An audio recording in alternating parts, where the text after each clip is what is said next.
What is up, my Work With Me crew? Welcome back. If you're new, my name is Tabs and I run a little shop called the Urban Goddess Shop. I'm a Canadian reseller. I love to do reselling content, and today's video is where we just kind of discuss topics that are happening in the reseller world right now. So look out for those WWMs on the thumbnail. That is the Work With Me. These are going to be longer videos and I encourage you to try and get some work done. I will not be getting work done because I feel like it's just so hard to get all my thoughts and keep everything rolling while working. Some people are really good multitaskers. I just can't make it work. Literally can't make it work. Okay, let's jump right into this. We have a lot of topics today. There's a lot of things going on right now in the reseller world. Here's the topics for today. We're going to run through these. First is a life business update, what I've been doing, what I've been changing, how things are going. Next, I have a YouTube troll and I did share it on my Instagram, but we got to talk about it here because I love these. These are such good discussion topics and I feel like I'm not always good at replying to them, but I have my thoughts, I just don't articulate them. Next, silent shows. What is going on? I want your thoughts on those. I have my own kind of take on them. Also, just kind of a few things about live shows. This will not have a recap from my first two live shows. I'm actually doing a separate video on that just because not everyone is into them, but I promise I'm recording it today. It will be coming out soon. Some algorithm talk. I got a shout out a fellow reseller who had a crazy sale, cross-listing. We're going to talk about the impact that live shows are having on my business and what my thoughts are on that. And then also there was a question at the end about eBay pricing versus posh pricing. So we got a lot of things to cover today, and I think just really good topics. As always, I encourage you guys to share your thoughts and opinions in a healthy way down in the comments. The community is where it's at. The comments are where it's at. I encourage you guys to share and grow together because that's what these videos are about. They're about us just like helping each other grow. Okay, let's jump into this. First is going to be my life update. I did pick up 3 shifts at work yesterday. Last week, sorry. I don't know what I was doing. I also had my first live show booked, and it was just really hectic. I haven't listed very many new items now in 3 weeks, actually, besides for my live sale items. And it's kind of showing in my sales, although I don't know if that is a correlation to slow sales because I feel like everyone is experiencing slow sales right now. I don't know. I got a lot of stuff to list, as you guys can see, and I am starting to work on it this week. That is my goal, get all my inventory that I've been sourcing listed, and hopefully that will push up the sales. I am having still a pretty consistent sales month, but I think that was helped with the live show that I did last Thursday. My first live show was a big success. I will say it was a big success. My second one, not at all. But yeah, I'll have a video coming out because I have more data analytics information and kind of like different ways I ran the shows, and I want to dive more into that, but I'm going to do that as a second video.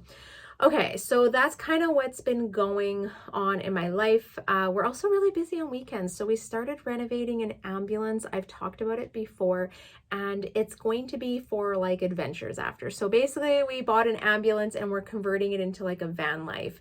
We did convert an ambulance 2 years ago for my father-in-law and loved it so much that we were like, we want to find one, we want to do this. And yeah, so eventually I'd like to be able to go on thrift adventures with it, and then also like ski trips, camping, things like that. But yeah, it's a whole lot of work. And we're also starting a second YouTube channel, and this will be both Jeff and I. And I'm hoping to just have the channel set up this week. By the end of the week, I would like to have it set up. I have a couple of videos that I have to edit and that we just got to do our voiceovers on. And then I would like to start putting out videos with that, just so I can help anyone else that's wanting to do that sort of lifestyle stuff. So yeah, I've been sharing a little bit about that, but we're working on it most weekends now. If we're not skiing or snowboarding, we're going to be converting our ambulance. And yeah, I will share that. Okay, so first topic, we have to talk about the YouTube troll that I had. The comment literally had me like kind of rolling on the ground laughing because I thought it was hilarious, and I have to read it to you guys. They commented, "Do you ever feel guilty that your poor neighbors are going around shivering in substandard coats because you grabbed all the good ones?" Because I grabbed all the good ones. I laughed, like I didn't even know what to say. And they said, someone else had commented, and unfortunately the screenshots I took, it didn't save what they commented about. They said, basically that person, the troll, replied back, "I didn't say there was a lack of clothing. These resellers grab all the good stuff. I've been in my local Goodwill. I see what is left." And I kind of laughed because I came in after a couple comments and I was like, okay, there's a ton of coats donated daily and substandard. I said, I'm dying. Like, the way they worded it, like, you're taking all the good stuff, you're not leaving anything for your neighbors. I've been in my value village. Their back has more stuff than they can pull out. The textile wastage that is happening, the overconsumption, like, I just feel like you can't even educate these people. Like, their minds are so set, that we are just taking all the good stuff. There's nothing left for anyone else. They commented, "Call 911," because I said I was dying. And I was like, okay, that was funny. I'm gonna give them a point. I thought that was funny. And then the next, they're like, "I bet you make more money from these videos trying to con people into becoming resellers than you make from actual reselling." So then when their whole jab at like substandard, they're just trolling. Like, they're trying to get a rise out of me. And I was like, oh my gosh, what are you doing? You're so crazy. And I laughed about it because I don't even think I commented at this point. I put them into, it's like I ghost them basically on YouTube, so no one can see their comments anymore, because I don't like to give these people their energy or that microphone on my channel. You don't got a microphone here. Sorry. Your opinion don't matter. Not when it's like that. And okay, number one, and I know I don't have to explain myself to you guys because you're my tribe, you get it, you know who I am. I am not trying to con anyone into reselling. Number one, actually, less resellers, more money for me, okay? So it would not be in my benefit to con you guys to start going and sourcing and finding everything, right? I am literally just here to help other people that have a business, that want to help or that, want to improve their business, want to make more money, want to develop processes. And I'm just here to share, what works in my business. There is no conning. Can I say that? Can I put it? It's on the record. No conning happen here. And then they were like, "You're actually making more money on YouTube than you do from reselling." And I thought this was a funny one because a lot of trolls like to jab that as well, that they're like, "You're just doing this for content, or to get paid." Here is the truth, guys. I make more money reselling than I do YouTube. Do I hope that one day I make more money on YouTube? Of course, because it is a part of my business. It is another stream that I have built. I put a lot of effort and a lot of time into this. So I do hope that one day it equals what my reselling business is coming into my, my pools of money basically, and trying to create a full-time income doing this. But I would never do something or con you guys or like false advertise something to make more money. That's just not who I am. That's not my personality trait. I don't share things that I don't stand behind. And trust me, I get deals or like offers for collabs daily. It's ridiculous. Actually, it's crazy how many, where do all these people come from? I don't know. A lot of it is through social media, like through Instagram, but I do receive a lot of offers through YouTube partnerships that just don't work for me, or I have no idea who they are, and I'm like, this is not relevant to my channel or my topics. Yeah, there's just a lot of stuff. So anyways, I thought you guys would get a kick out of this because we know these people, we know these trolls that show up on reseller reels or TikToks, and they're just really uneducated. And at no point am I stealing coats from my neighbors. And to be honest, the stuff that we're looking for and the stuff that I personally am looking for and buying at Value Village, I don't see a lot of people that are shopping there out of absolute necessity finding them. Like there's people that just want deals and they're like, I'm going to go see if I can find a, you know, a new or a newer Aritzia sweater. I want something for the office. There are definitely people that shop there to save money, and I would call that a necessity. I'm all about saving money. Fun fact, I have only bought secondhand clothing for myself since January 2020. So 2020, 2021, 2022, I'm going on 3 years of only buying secondhand clothing for myself. There has been a couple exceptions where I have bought something new, but it has been less than 5 items, excluding underwear, bathing suits, socks, you know, the obvious stuff. But yeah, there's maybe been 5 items. So I myself, as a personal choice, I try to have a sustainable and earth-friendly impact, I guess, by only wearing secondhand clothing, and I do not support fast fashion. Okay, that's my like blurb on it. I had to throw my 2 cents in. I know I don't have to justify myself, but I had to share it and what my thoughts were. All right, next one. Silent shows. I never thought of that. I didn't think it would become, but it makes sense. So if you are not familiar, silent shows are basically it's like a dark screen, or I've seen someone where they had it on like a fireplace crackle, and they're just pulling listings from their closet and pinning them and just running them for 30 seconds. There was 2 shows. Actually, I hopped into every silent show last night, and there was probably like 6 or 7 of them in the US. I haven't seen any in Canada yet. Not saying that there hasn't been. I personally haven't seen any. But the one show, she had like a fire crackle, and she was actually voicing over talking about the items, just wasn't showing them. You were encouraged to click on the listing.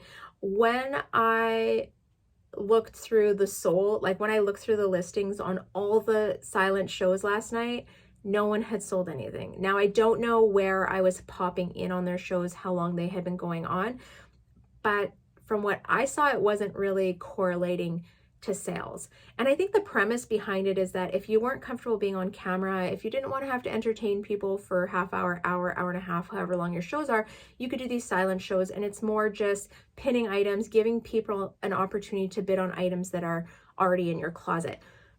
Not gonna lie, I could see myself doing something like that. Like if we were on the road and we were traveling somewhere, I could see myself sitting for an hour and just like pinning items. You could also talk about them and do the voiceover, just not actually showing the items. But that kind of cancels what a whole live show is about. You know what I mean? Like that's just like running a sale, but allowing people to hop in. And I do think that could be turned into like a whole different thing. But yeah, I'm interested to hear what you guys think about them. I've seen Instagram and a lot of people are like, what is going on? What is this? I haven't seen too many positive takes on it. But yeah, I mean, really, anyone can do whatever they want with their business. You know what I mean? Like what works for one person may not work for another. I don't think that that is a live show, but who says that a live show that you have to be talking at? A live show could just be a live sale, and technically they're still running a live sale and starting their items at bids. You know what I'm saying? Like I'm kind of open to pros and cons and seeing how it is. I was super tempted to do like a 10 item silent show last night just for shits and giggles, because I was like, what is this? Would this work? But I feel like for the items that I'm carrying, I just can't start the bids low enough without talking about them and pumping them up. Yeah, I don't know what I think about that, but I would love to hear what you guys think about these live shows and hear some different perspectives for sure on it. But that's what they are. They're happening. It seems like they're actually happening more often right now, and I'm kind of blown away, but not surprised. Next thing I wanted to chat about is your first show on Poshmark. So I don't know if you guys have done onboarding, and if you've done onboarding for any other platforms. I did do onboarding for Whatnot and one for Posh. I felt like the onboarding for Posh was a little bit lacking. It was like a 6 slideshow. It was very quick. it didn't actually like show you how to do it. And I wish they would have done a share, like a screen share, and actually gone through the steps, because when you go to start your show, I just feel like you're kind of like winging it. There's also like a ton of nuances in it that I don't really enjoy, but I'll save that for another video. What really ticked me off last week was that the first show that you do in Canada, or at least this is what they were telling us, it had to be between 8 p.m. and it had to be between 6 p.m. and 6:30 p.m. Pacific Standard Time. Now, over on the far East Coast, I feel like it was either 9:30 or like 10:30. Like, it was a huge jump. So anyone on the East Coast that was trying to do a posh show for their first time has to do this like ridiculously late show time.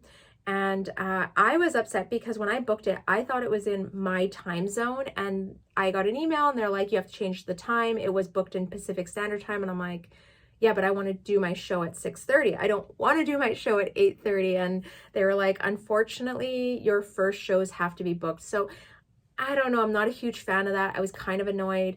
Also, seeing like a bunch of shows pop up at various times of the day, I'm like, why are they forcing us to do it in this time frame? And to be honest, no one from Posh Canada that I have seen or has commented into my shows has popped into my shows. So what did it matter? Like, I just don't get why I had to do my show in that time frame where no one's present anyways. Do you know what I'm saying? That was like my annoyance last week. The good news is, after you do your first show, you can book it anytime you want. But I've also seen now people are just doing what they want anyways, and I think it's just becoming too many people for them to police.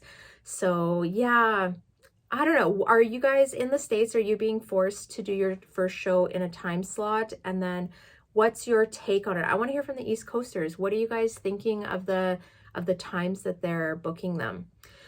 Yeah, that was kind of like a blurb on it. I feel like I was more fired up about it last week when I wrote this note than I am today, because yesterday I got to pick my posh time and I still ended up doing it at 8 o'clock on Sunday. And I don't know, maybe I should have done it sooner. I'm not really sure, but yeah, I'm not as fired up this week as I was last week. When I typed up that note into here, I was pissed that I had to do such a late show.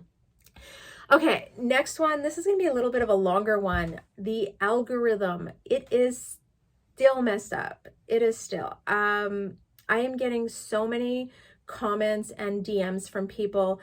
Viewers have been reporting crashes. So I think it was last weekend, I had a viewer reach out to me and she said payment issues were happening, like all of the sales that were going through. And it wasn't like this person's payment wasn't going through. It was actually like Poshmark's payment, like the person, it was giving like a technical error or whatever. I've also heard that a lot of people are saying they're listing items and they can't find them. They are directly searching for the item with the title that they just listed at, and their items are not showing up. That is extremely frustrating, especially since we were told, when was it? Like October 31st. So now it has been, no, was it September? And I can't even remember when Posh Fest was. September, I think. So we were told like 2 months ago that they were going to be rolling back the changes. I feel like we still don't know what changes they promised they were rolling back and what changes have been rolled back, because the searchability is still the same as what it was before. I don't know. Maybe I'm wrong. I don't know. Do you have a different experience? Do you agree with me? What is your take on this? I don't feel like it is any better than it was. And it's extremely frustrating when you know that people can't find the items that you're listing. And I think this has an impact on our sales. And I'm also wondering if all these live shows and all these quick listings and all these live show listings are also having an impact. Because you got to think, if you're loading all these new items into your shows for live sales, it's having like huge floods of inventory being put in, and probably more than if you were doing like 5 a day. Instead, people are doing like 50 in one day. And I think that's also going to start to affect the searchability depending on what people are using for their titles. Are they doing quick ads? I think they really need to separate the Posh Live Show inventory from the regular inventory. Unless you decide to merge it over, I think it needs to be kept separate, because I have a feeling that all of this Posh Live inventory is affecting the algorithm of the regular inventory. And I like, maybe I'm looking more into this than I need to, but I don't know. There has to be an impact between these two, because they're trying to make two separate platforms kind of, squish together and make one. And I don't know. I think there's a lot of issues going on right now, and it's not being resolved. I mean, we all know Naver isn't taking over until probably the new year. I think that's when we may start to see the changes of the buyout. At this point, if Naver has any part in it, I haven't seen anything crazy happening. And then I think too, we have to look into just the financial times of right now. People are tight for money. Inflation is super high. People are shopping for Christmas gifts. They may be trying to make the most of Black Friday sales this week. I think it's going to be hard to compete with retailers that have mass amounts of inventory that isn't selling as quickly as it was, 2 years ago or even last year. And I'm seeing like crazy discounts on retail. It's hard to compete as a secondhand market when people are getting just crazy deals on retail price. Because I know personally, we actually are doing a little bit of shopping on Black Friday. There's a couple kind of snowboard things that we've been waiting to go on sale. So yeah, I agree. I'm with most shoppers trying to get that best price. Okay, that's like the algorithm thing that I wanted to talk about. I'd love to hear your thoughts. I think we are all on the same page for this. I also wanted to shout out Danica, Thrifty Stew. So I am always talking about cross-listing, get your stuff cross-listed, and I use Prime Lister. I have a link below if you want to jump on and check it out, 7 days free. But yeah, I kind of have been talking about it and talking about Etsy and Etsy sales. She cross-listed a Cowichan sweater that had like ballet kind of knitted into it, and it's sold on Etsy for $250. Bought, paid, and shipped out. That is amazing. Like, these are the sales that I'm trying to tell you guys about. You got to put your eggs in more baskets. I think Etsy is an underrated platform for vintage and handmade goods, especially to most of us resellers. Etsy seems to be more handmade goods. There are a lot of resellers selling vintage on Etsy, but I feel like people have way more vintage that could be sold and flipped over there. And it is a little bit of a different market. I definitely want to emphasize, I think you need to have good pictures, make sure you have keywords in there, set your listings to manual instead of automatic renewal, because they'll charge you that 20 cents every 4 months. I think if you're not already cross-listing your vintage over there, you probably should. And if you've had any crazy Etsy sales, if you are a seller in there, drop down in the comments, share one of your crazy sales. I love how the sales are like full price, no banter, and I feel like I get top dollar for my vintage pieces over there. But shout out Danica, good job. So excited for you. That is a fantastic sale. Okay, next we're going to talk about, and this is a little bit of a longer topic, it is the impact that live shows are having on regular sales. And because Canada was a little bit late to join into the beta testing, I feel like you guys, my American friends, have been saying like sales have been tanking, live sales are ruining the market. And I was kind of sitting on the fence and I was like, well, I don't know, like I'm still making sales. I mean, we didn't have beta testing yet, but I was like not 100% sold on it. This is my clown face. I am sold on it. You guys are absolutely right. Now that beta testing is in Canada for the Posh live shows, it is 100% having an impact on our sales, 100%. And some of the marks that I look at would be likes. My likes on items are low.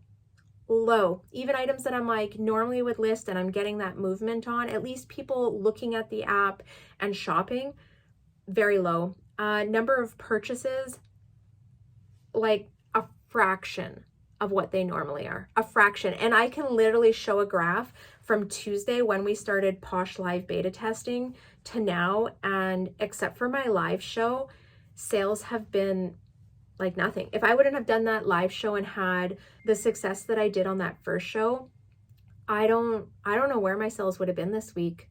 Maybe $300, and that's crazy. That's extremely low for me. And I think what's happening that is, instead of people being on the app and shopping and looking and browsing, they're hopping into these live shows and they're just bouncing between live shows, and maybe they're not interested in purchasing in a live show, but it's the entertainment, right? They want to see what people are selling. And if someone spends a half an hour bouncing between live shows, that's a half an hour that they were not shopping on the app, looking at the specific items that they want. Yeah, I'm with you guys. It is tanking our regular sales.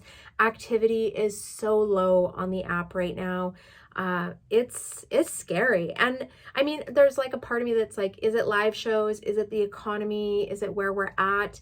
And it's nothing what it was last November. And actually, I just saw an Instagram video that, what's his name, Rockstar Flipper. I don't follow a lot of his content, but this one had popped up and he was like, I lied to you guys, I'm a liar. And he said, I promised that sales were going to pick up from October, working our way till Christmas, and that we were going to make more money, that we were entering into that fourth quarter, and that, you know, things were going to get better. And he's like, things are not getting better. He's like, I am listing hundreds of new items and the sales are not getting better. Historically, his data, and I think he probably holds data a lot more than I do, is much lower historically than previous years.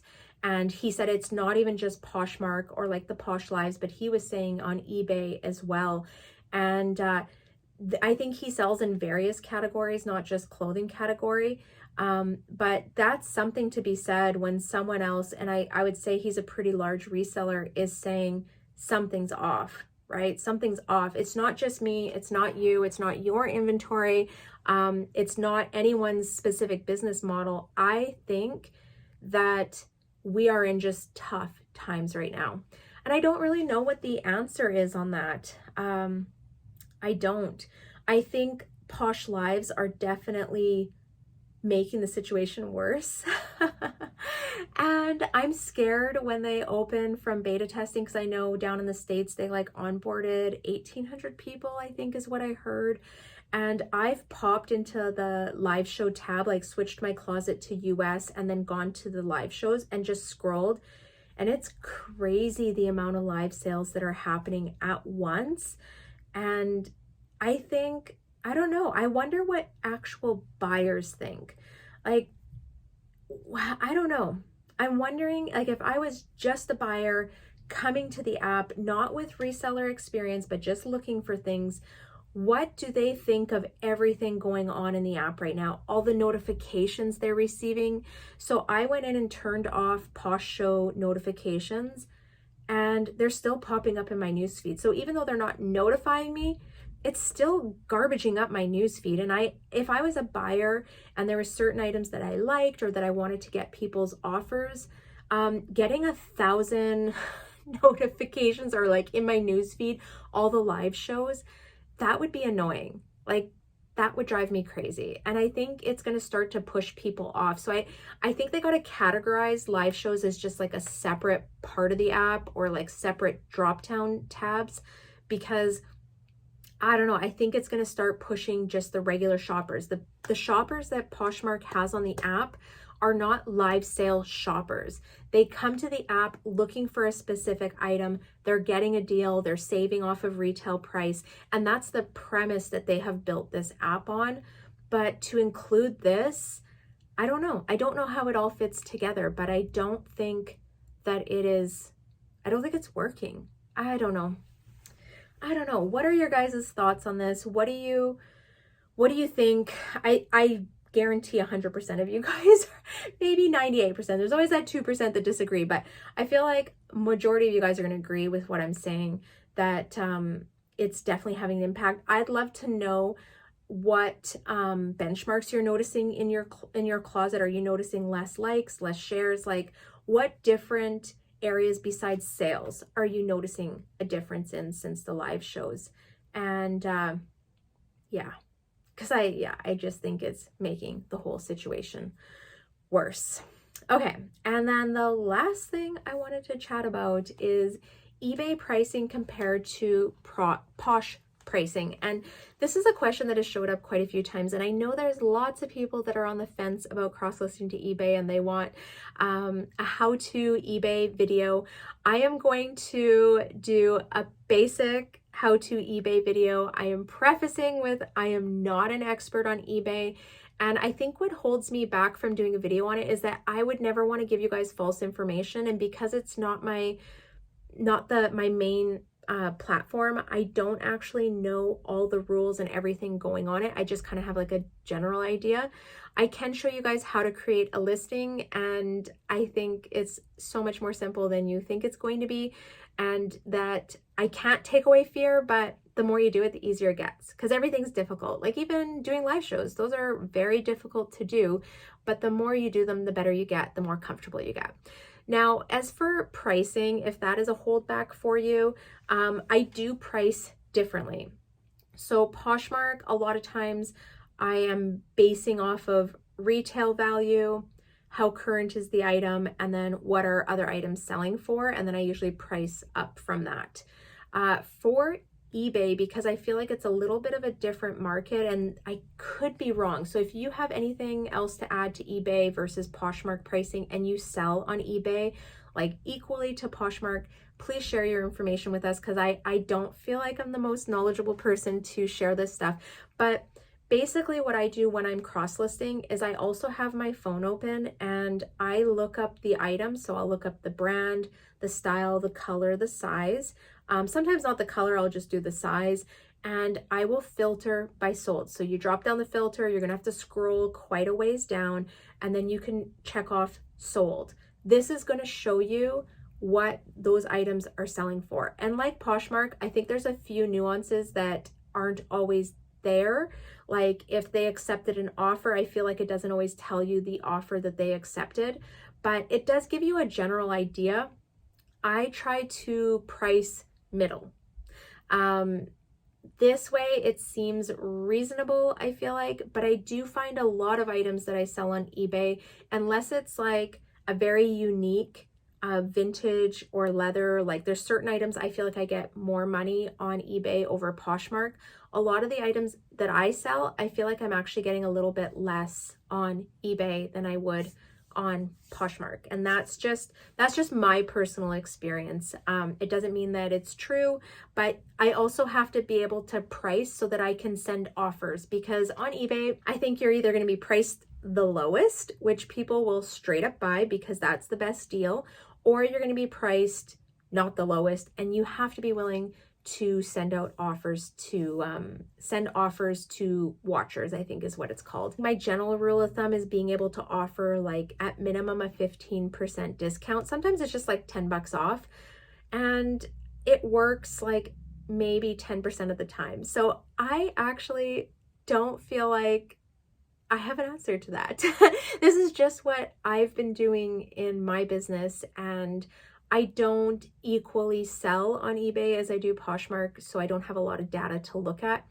But if you are looking for information on eBay and selling on eBay, Sarah Stiles is a wealth of information. Majority of her content is based around eBay, and she has a lot of different strategies for pricing and how to do things. So I highly recommend, I'm going to pop her channel up here. If you haven't already checked her out and you have questions on eBay, I'm sure she has playlists on her channel, and you could binge watch, you know, some of her content to feel comfortable and get ideas from her. But yeah, I take a lot of my information from her or Casa Chic off of Instagram. Both of them, I really value their information for eBay selling and highly recommend them. If you have information on this and you are selling on both platforms, drop it in the comments. Let us know. I want to hear how you're doing pricing on this, and maybe there's something different that I could be doing as well. Okay, and then I wanted to talk about one more thing, and this is kind of like a surprise topic. It is Black Friday. So Black Friday is coming up. We are in it. This is the week. Typically, Black Friday sales used to happen on Friday, and then there was like Cyber Monday, right? Where the cyber deals were happening on Monday. Businesses are onto it. They are now starting Black Friday deals like 1 week before, 2 weeks before. I saw some advertisements for Black Friday sales starting last week. I feel like the same thing goes for us. If you're thinking of running a Black Friday sale, or you want to jump on to Cyber Monday, or I think Posh has like something happening this Sunday, I personally wouldn't wait until Friday. If you're going to run a sale on Friday, maybe you can start it tiered, but I would start offering your sale today. Like, my personal opinion. This is usually how I run my Black Friday sale. I did this last year. It ran successfully. I think I actually did it the year before as well. And I'm starting mine today. And when I say the tiered system, you could do, like, say you do 20% off, or I don't know, whatever your base discount is. So if you normally offer, we'll say 20% off to anyone who likes an item, maybe your base or your tiered system would be 30% from now till Thursday, and then Friday you're doing 40% off. You know what I mean? Like, you're 40% off on bundles. That's what I like to do. I like to try and encourage people to buy more than one item. But I think you have to be strategizing. You have to be competitive for this week. Everyone is out shopping. This is a shopping week. If people are spending money, they've saved their money for this week to get the best deals. And I think if you're going to try and make sales this week and be competitive with everyone else on the interweb, online selling, you're going to have to be competitive with your sales. And I've talked about this before, so I would select, maybe from now, go back a month, select everyone, and send all the bundles, like add likes to bundles, and then send all the bundles a message saying you're running your Black Friday sale and whatever your discount is. Keep it less spammy, straight to the point, couple sentences, send it out. And then I would make sure you're adding likes to bundles and letting everyone know this week that you're going to be running a Black Friday sale, or that you are running a Black Friday sale. And that's just kind of my tip to help make some more sales this week. It's not an overly long chatty work with me video. I didn't have any really huge topics except for maybe my live sale one, which I'm doing a separate video. But yeah, I thought these were some great topics for today. If there's anything you want to add, any topics you want me to cover in a future video, please drop it down in the comments. If you're new, make sure you tap subscribe on your way out, and I look forward to reading all of your comments. All right, guys, I am wishing you all many sales, and I'll see you next time. Bye.